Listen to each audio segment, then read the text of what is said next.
Tuck was a teacher, coach, friend, and colleague for many years here at Marcus Whitman before he passed away from melanoma cancer. The class's goal is to start a new tradition, donate to charity, and bring back a sense of community. You have been involved in this already this year by supporting our community through the food and toy drive, 2 blood drives, and most recently supporting a little girl and her family with her battle with cancer. Let's continue that great work. At this time, I want to introduce to you some other members of the family. Down front, we have Aaron Tuck, and we have Claire and Jessie Tuck, sisters, and Mr. Stratton, who is married to our fine presenter today, Brie Stratton. Please welcome her. Thank you.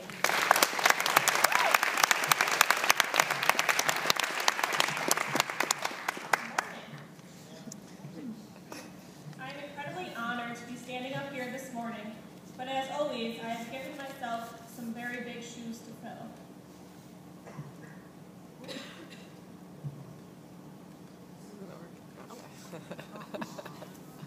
I may have inherited the hair, eyes, love of basketball coaching and teaching, but I definitely missed out on getting my dad's gene for public speaking. I've always struggled expressing my thoughts and emotions, and what could be more difficult than finding the right words to help all of you understand my father, Mr. Tuck. I went back and forth for a while about how to approach today. I read through all of the basketball books my dad wrote over the years and all of his philosophies on teamwork, loyalty, role models, pride, and confidence. I could easily fill this time reading from those books, but then I realized I have something very special to share with you that only 4 other people in this world share with me. I was fortunate enough to have Mr. Tuck as a teacher, and more fortunate to have him as a coach, but I am blessed to also be his daughter.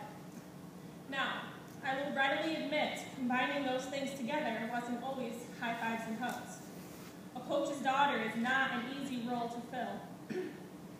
And I'm sure my sisters that are here today would agree with me. One day I came home from a difficult practice and proceeded to throw every single basketball trophy, uniform, warm-up jersey, everything in the garbage. I made a spectacle of quitting, and 10 minutes later, after realizing my dad wasn't going to stop me, I was digging everything back out of the garbage. But I also had my dad and my coach sitting next to me as a senior, holding my hand while I cried the whole way back to the high school after a sectional loss to Nazareth. I was comforted because I knew that he knew and understood my pain over the loss. We both hated losing more than we loved the feel of a win. I hope that my unique perspective of Jim Tuck will make a difference. Even if just one of you thinks about today's message later on, I will consider that a success. You only need one person to be a leader. And from the events that you have coming up these next few weeks, it seems like there are already several leaders among you. Before sharing the Hearts of Iron story with you, I want to share with you 2 things. Not just 2 very common themes about everything I reread over the past week, but 2 virtues that molded me into the person that I am today and continue to influence me daily. Community and pride. Pride. The absolute refusal to let anyone or anything make you appear less than you really are. To me, and to every person that truly has pride, they are not just words, but they are a way of life. To borrow from my dad, we, from the saturation of stories of inspiration by so much media, have been lulled to believe that wanting to become committed to excellence automatically makes us that way. This process is switched around. The motivational messages can only feed your prideful seed that already exists. Without the seed, motivational messages soon wash away. If you have it, pride never leaves you. It makes me physically ill to see players warming up with the word pride on the back of their warm-up jerseys. However, once they take it off and step onto the basketball court, they jog back on defense after getting stripped by a defender, or they scream at their teammates when the game isn't going their way. I literally want to rip the shirts off their backs. How many of you have the heart of a competitor, and how many of you will listen to my words today only to have them washed away by tomorrow morning, or even worse, by 3rd period today? My dad didn't just talk about pride within yourself, though. Whitman pride. Responsibility to our community was just as important. Whitman pride is more than just the pride your team feels or will feel, or those who play here felt. Whitman pride is the overall sense from the community, faculty, administrators, students. It's even seen from outside the school community because people know the tradition here at Whitman. Do not use past tense when talking about community, tradition, and Whitman pride. Organizing this event has reminded me of how loyal and strong this community really is. Liz Brown Royston was able to get 20 race volunteers in a matter of hours. A Whitman alumni is absolutely thrilled to be the one leading the runners on her bike. She doesn't even care if it's raining or snowing. She's very excited. And after just a simple request to Mr. McLaughlin for help from his leadership class, I received an email from him a few weeks ago that brought me to tears with what you guys are doing here. The events you have planned to foster a sense of community and hearts of iron has made me extremely proud to be an alumni, and I know my dad is smiling too. By now, some of you are wondering when I will ever explain where Hearts of Iron came from. This phrase hung on the wall of the gym during every basketball season. It was a story my dad shared with our team each year, and I was even lucky enough to have my dad come to one of my practices at North Rose Wolcott in 2004 to share the story with my players. The story begins with a 22-year-old Jim McLaren. He seemingly had it all. A Yale graduate where he excelled in academics and played football and lacrosse. He had recently moved to New York City to pursue a theater career. One night, after a late practice, Jim was heading home on his motorcycle when he was broadsided by a city bus. Rushed to the hospital, he was declared dead on arrival. After 18 hours of surgery, the doctors were able to stabilize him, but the accident had resulted in an amputation of his left leg. A life-altering event for anyone, but Jim chose to resume his new life as a triathlete.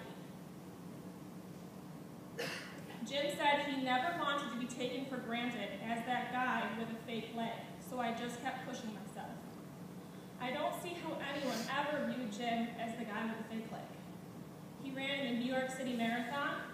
He finished the Ironman triathlon in Hawaii, and I really shouldn't be just using the word finished as if he barely made it. He was finishing in front of 80% of the able-bodied competition. Now it's June 1993. Jim is competing in a triathlon in California. 2 miles into the bike leg of a closed course, a road marshal misjudges his speed and allows a van to cross the intersection. Jim and the van collided, paralyzing him from the neck down. At this point, how many of you would be ready to quit? Yale graduate, to amputee, to quadriplegic. If that was the way this story ended, we wouldn't use Jim McLaren as the definition of a heart of iron. A basketball player in Pennsylvania wouldn't wear a warm-up shirt that said, "What would Jim McLaren do?" Instead, he rehabilitated again, regaining some motor function in his limbs, won the Arthur Ashe Courage Award at the 2005 ESPYs, and spent the last 17 years of his life as a motivational speaker. That's a heart of iron. And as Jim said, live your life to the fullest, without excuses, without regret. Just a few days ago, I learned more to this story, a part that after 8 years has brought me the greatest peace over the loss of my father. While away at basketball camp, my dad somehow learned about Jim's second accident. Mrs. Butler shared with me that my dad spent their early morning run explaining how we all have a purpose, a meaning of life individual to each one of us. And his, Jim's, must have been fulfilled. Can't we say the same about Jim Tuck? His life was cut far too short by cancer, but his purpose has been fulfilled. He strengthened and continues to strengthen pride in the Marcus Whitman community. It is undeniable as I reflect back on my years here and with the evidence of all of you sitting here this morning, Whitman pride, the spirit of Jim Tuck lives on. I've shared a lot of information with you this morning, perhaps far too much for 8 a.m. If anything, this weekend or a month from now, or during your first track meet or tennis match, I would like all of you to reflect on 3 individuals. Coincidentally, they're all named Jim. The first is Jim Valdano. His body, also fighting cancer that had spread everywhere, stood on stage at the 1993 ESPYs and commanded, "Don't give up. Don't ever give up." Jim McLaren, you know the story now. You know what a heart of iron really is. Let your actions speak louder than your words. Next time you want to complain about taking out the garbage or 20 trig problems you have for homework, imagine running 26.2 miles on an amputated leg. It puts everything into perspective. And of course, Jim taught. Work hard, work smart, Whitman pride always. But most importantly, as he shared with me during my senior year, Brie, if I had to do it all over, I would learn to smile more. If you've learned anything from your dad from all the hours we have spent together, it would be he needs to smile more, and so do you. So I pledge to all of you, don't expect my words today to just stick to you like Velcro. Allow them to feed the seed that already exists inside of you. And of course, don't forget to smile. I will be checking on you on March 23rd at the top of the hill to see if you really are smiling. Thank you.